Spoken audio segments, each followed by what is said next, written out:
Hey guys, welcome back to my channel. So today's look, it's a no foundation client. My bride requested no foundation and I am just going with the flow. So I'm going to start off with skin prep. Again, skin prep is very important, especially when a client wants the skin to really show and not have foundation on top. So your base has to really be on and popping. Here I'm gonna go in with my Bobbi Brown face base cream, my iconic glow blurring serum, my Kiehl's under eye avocado cream, and my Laneige for the lips so it can hydrate as I work on the other spots of the area. So I'm really taking my time to put the products in. I let each layer really dry as much as I can because I want each product to do what it needs to do. So if I went with the face base cream, I let it dry for a minute or two, and then I go with the other products and I give it 1 to 2 minutes in between before applying. Here I'm gonna start off with concealer underneath the brow bone, and what that is allowing me to do, and I say this in all of my videos, is to sharpen the brow bone, but also use that same concealer as eye primer for the eyelids. So before I go in with any eyeshadow, I like to use the concealer, especially a brighter one, to pop out the colors. So I'm really here taking my time, going back and forth and just tapping in the products. She does have lash extensions, so I don't want to put any product on it. You're going to see me use my left hand side, yep, that finger, pull it down and really get into the nooks and cranny of her entire eyelid without disturbing the eye extensions, the lash extensions, sorry. So here I'm taking my time and really just patting it in. Now I'm going to use a fluffier brush that I can also use for concealer underneath the eyes, and I am patting it into the eyelids as gentle as possible, simply because now I really don't want the concealer to move. It's placed nice, and yeah, I just don't want it to move, so I'm patting it in.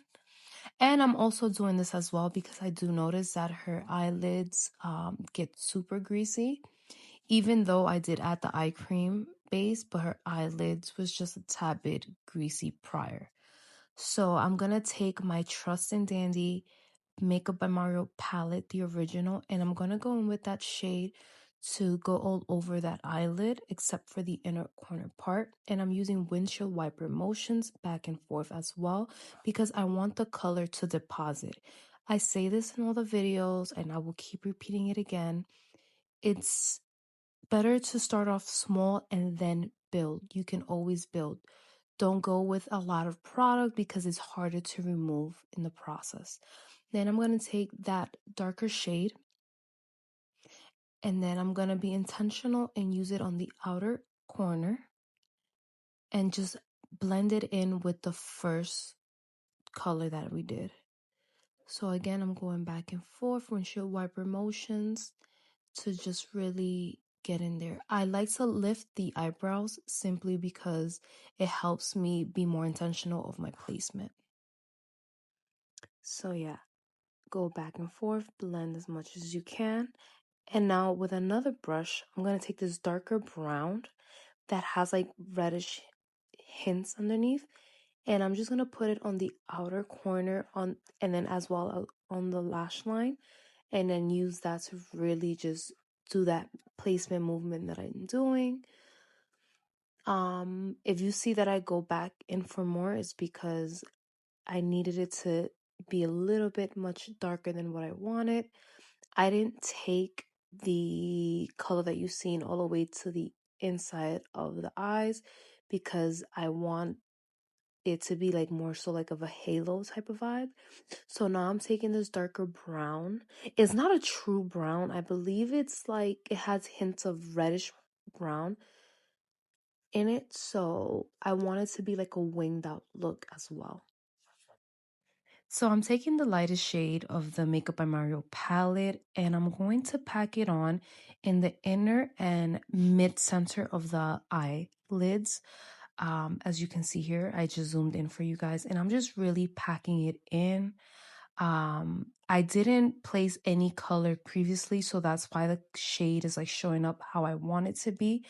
And I am taking my time to also widen her eyelids, because she does, if you look at it, she has more lid space, I think is what it is. For like, she has hooded eyes, so she has more space in that area versus when I'm placing it. And then yeah, I'm just packing it on.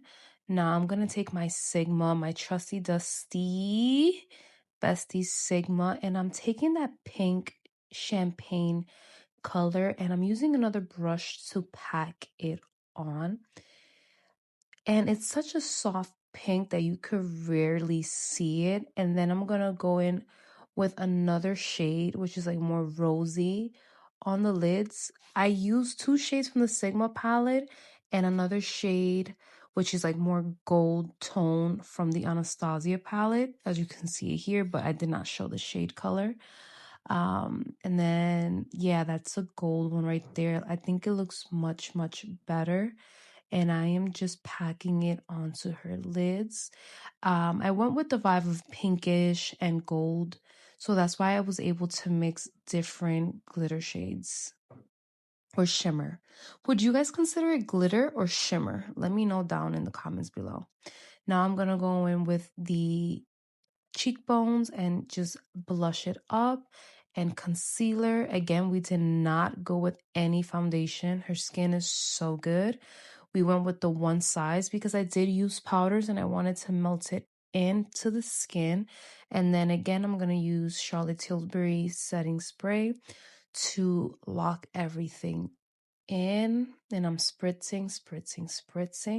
Now I'm going to go on with the lips. I'm using the ColourPop BFF2, I believe, in the palette. And I'm just taking my time to outline her lips. I should have went with a different color.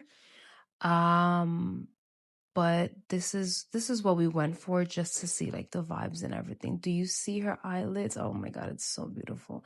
And this is the final look. I did fix her hair up just a tad bit. But yeah, this is what she looks like. Bye.